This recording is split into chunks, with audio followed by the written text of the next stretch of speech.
Bonjour tout le monde, bienvenue sur ma chaîne. Alors aujourd'hui je vais vous présenter une recette pour les personnes qui n'ont pas de four ou alors qui ont leur four qui vient de tomber en panne et qui veulent faire un gâteau. Donc c'est un gâteau qu'on va faire dans une casserole. Oui, oui, oui, vous avez pas... vous avez très bien entendu. Alors moi j'utilise une casserole comme ceci. Alors pour pas que ça accroche, je vais faire le même procédé que je ferais avec un moule classique. Je vais beurrer ma casserole avec du beurre mou pour pas que ça colle en fait, pour pas que ça accroche du moins. Et ensuite on va saupoudrer de farine et on va enlever l'excédent de farine comme ceci. On secoue bien la casserole, le fait tout du moins, voilà. Et on enlève l'excédent de farine. C'est un gâteau hyper moelleux. Franchement, c'est une recette que vous pouvez tester même si vous avez un four. Et là, pour donner l'aspect d'un cake, en fait, comme si c'était fait dans un moule, je place un verre au milieu, au centre de ma casserole, comme ceci. Voilà, donc là, on a un moule à gâteau. Super simple. Donc là, on va procéder à notre gâteau. Alors pour cela, il nous faut 3 œufs, un verre de sucre, un verre de lait, la moitié d'un verre d'huile. Pour info, mon verre mesure 200 millilitres, ça je le répète assez souvent. Ensuite, j'ai deux verres, toujours avec les mêmes verres, j'ai deux verres de farine, un sachet de sucre vanillé, un sachet de levure chimique. Ensuite, je vais diviser ma pâte en deux et je vais utiliser 2 cuillères à soupe de cacao ainsi qu'une cuillère à soupe de lait pour avoir la même texture en fait. Là, comme d'habitude, comme pour chaque gâteau, on va bien mixer les œufs et le sucre ensemble jusqu'à qu'ils deviennent bien mousseux, jusqu'à qu'on ait une texture assez claire.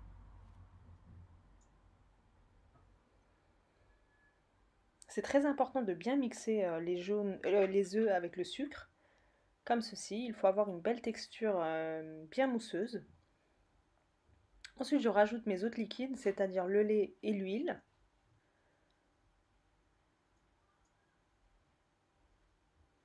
Je remixe même pas 10 secondes, comme ceci. Et ensuite, je rajoute ma farine.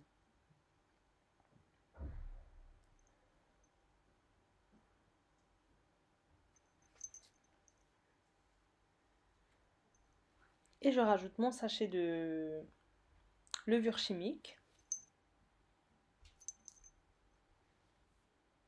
Le sucre vanillé, il me semble que je l'ai mis au début de la vidéo, mais vous pouvez très bien le rajouter en même temps avec la farine et la levure.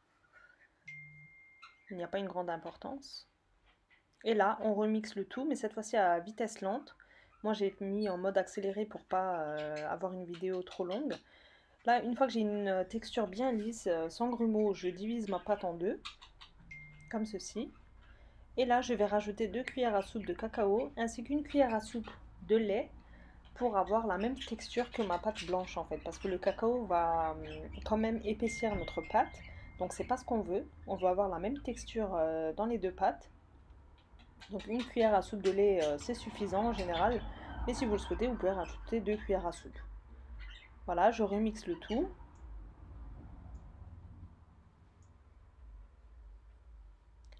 Et pour verser ma pâte facilement, je mets mes deux pâtes colorées dans des verseurs à pâte comme ceci. C'est des verres mesureurs à la base, comme vous le voyez. C'est plus simple. Et là, je commence à verser mes pâtes. J'alterne les couches pour avoir un effet marbré.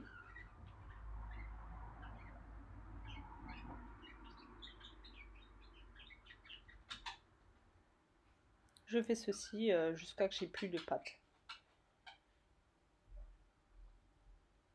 Vous pouvez très bien, bien entendu, faire cette recette dans un moule traditionnel, dans un four. C'est la même recette en fait. C'est un cake, un gâteau super moelleux, avec des mesures exactes en fait. Comme je l'ai dit, mon verre mesure 200 millilitres. Voilà, donc je pense que c'est un verre assez classique qu'on a tous à la maison. Et honnêtement, si je dois vous avouer quelque chose, moi, à part les recettes où c'est vraiment très technique, c'est la facilité pour moi de faire mes recettes avec comme mesure des verres en fait. C'est beaucoup plus simple. Donc là, je mets ma plaque à 3,5, sachant que ma plaque elle va jusqu'à 6, donc vraiment à la moitié. Surtout pas à feu vif, mais vraiment surtout pas.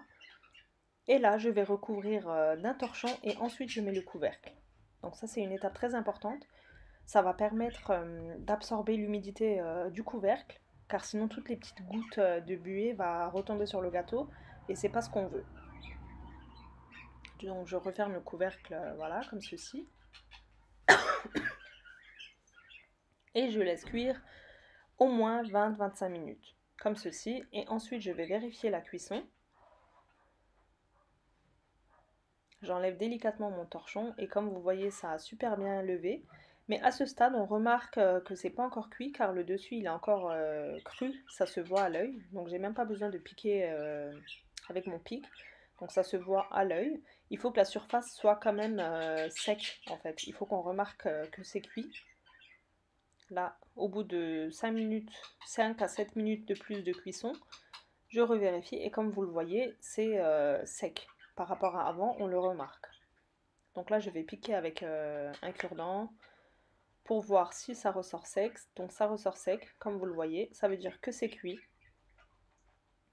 Voilà. Donc comme on l'a fait cuire à la vapeur, le dessus ne va pas être doré comme si on l'a cuit au four. Donc ça, c'est tout à fait normal. Ne vous attendez pas à ce que le dessus soit doré, mais c'est cuit. Donc de ce côté-là, vous pouvez être rassuré. Là, c'est chaud. Moi, j'ai l'habitude de démouler mes gâteaux chauds. Voilà, donc j'enlève d'abord le verre. Mais comme c'est chaud, j'ai un petit peu galéré. Donc surtout, vous aussi faites attention à ne pas vous brûler. C'est super moelleux et je vous raconte même pas l'odeur qui s'est dispersée dans ma cuisine. C'est vraiment excellent. Je pense que ça va beaucoup aider les personnes qui n'ont pas de four. C'est une recette que vous pouvez tester les yeux fermés. Franchement, je suis sûre que vous allez adorer. Bon, moi j'ai laissé un tout petit peu longtemps sur la plaque. Donc c'est pour ça que le dessous a légèrement un côté un petit peu brûlé, mais c'est pas bien grave, honnêtement. Et le dessus, ben, je vais décorer avec du chocolat au lait. Donc c'est 170 grammes une tablette. Je le fais fondre au micro-ondes et je le verse dans une poche à douille, comme ça les poches à douille jetables. Je coupe l'extrémité et je décore avec des petits traits sur toute la surface du gâteau.